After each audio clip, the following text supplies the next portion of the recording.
Welcome back. Today, we're looking at the power of capitalization. Did you know that changing a small letter to a capital letter can completely change the meaning of a word? That's exactly what happens with capitonyms. A capitonym is a word whose meaning changes when it is capitalized. In other words, the spelling remains the same. But when the first letter becomes a capital letter, the word takes on a different meaning.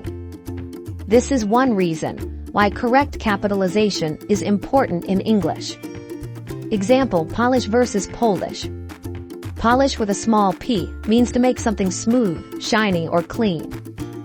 I need to polish my shoes before the event.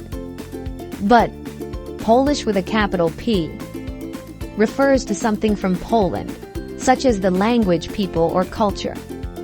She speaks Polish fluently.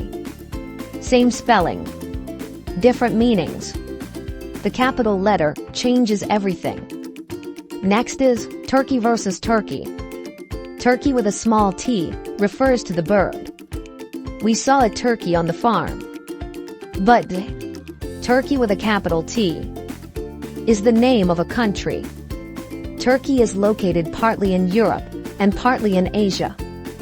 One word, two meanings. The capital letter makes the difference. Next is March versus March. March with a small m means to walk in a steady, organized manner. The soldiers march every morning.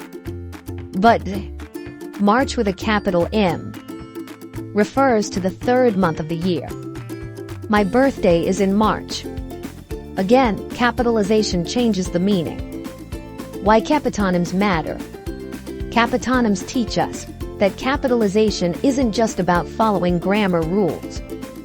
It also helps readers understand meaning. Imagine writing, "The wedding gift was made of china." Without the capital letter, your reader may think you're talking about the country instead of a porcelain ceramic plate or cup. That's why proper capitalization is essential for clear communication.